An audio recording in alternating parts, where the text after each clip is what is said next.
Hi everybody, it's Shidoshi here. In my kitchen, I'm going to show you how to bake my baked lasagna.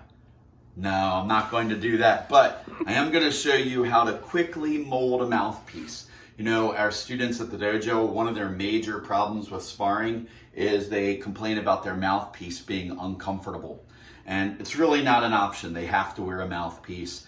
A little known fact about mouthpieces, not only do they protect your teeth from, being cracked or chipped, but also it protects from concussions. That's really important to wear a mouthpiece to protect from head injuries.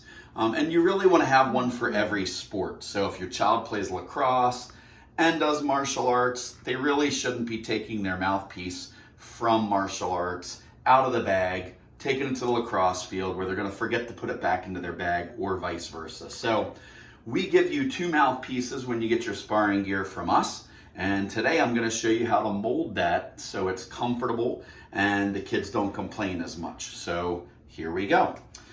First, every mouth guard comes in a package, and every package has directions. So it's really as simple as following these directions. But first you're going to boil some water and take the water off the stove for a little while to let it, stop boiling. Take the mouthpiece, drop it in the water. You're going to wait until the package tells you to pull it out. For this mouth guard, it takes about 10 to 30 seconds. So after it's been in the water for about that long, use a pair of tongs. Don't dunk your hand in there, obviously. Use a fork or tongs or something like that, or a slotted spoon. Pull it out, shake off the excess water just for a few seconds. If you're a little worried about it, you could actually dunk it in some cold water real quick. Pop it in your mouth and push it firmly against your teeth. I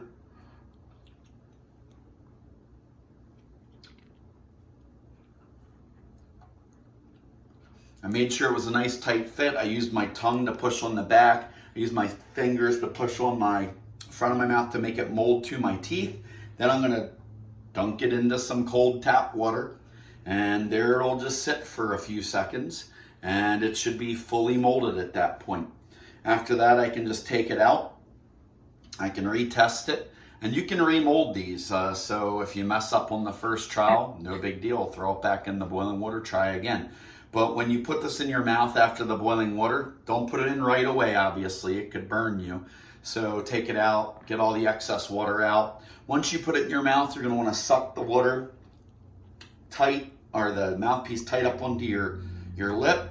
And there you can tell that this is now molded to my teeth. All right. And I can actually talk with this in my mouth, whereas opposed to when you don't have it in your mouth, or when you don't have it molded, you can't talk with it. All right. So that's how you mold a mouthpiece. And I think that's it. Now, after class, after you wear this, you're going to want to clean it. Okay, so let's get this out of the way. You can see that I've got my Listerine here. I've already poured some in this little dish.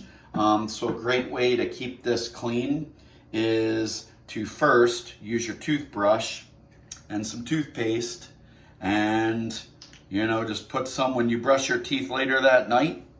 Go ahead and smooth some toothpaste around your mouth guard, and go ahead and brush it, all right, to get it nice and clean. After you've done that, I drop it in the Listerine, and I'm just going to let it sit there for a while. All right. When I'm ready to pull that out and get it ready to go back to class, you don't want to pull this straight from the Listerine and put it in your case, because man, is that going to be powerful. All right. So after you do that, you might want to rinse it in that water again. All right. Obviously a different bowl of water or under the faucet. All right. And then maybe let it set out and dry. And then voila, you're ready to go for the next class. Also keep that case clean. Maybe do the same procedure with your case. Use the toothpaste and brush and Listerine. Clean the case out from time to time so it's not sitting in there and, with all the saliva from the last bout of sparring. So hope this tip was good for you guys and you can make good use of it. You can also, which I didn't show you, sometimes the students complain about the mouthpiece being too too big. It goes back into the corner of their mouth too much. So if you warm the ends like that in the boiling water, you can actually trim, you can actually cut the mouthpiece so it's not so, you know, far back in the mouth. So you can actually trim this, and, you know, so kids with smaller mouths, you can trim it up and should be good to go. All right, guys. This was Shidoshi Offit, and wear your mouthpiece when we spar and all of your equipment. Have a great one.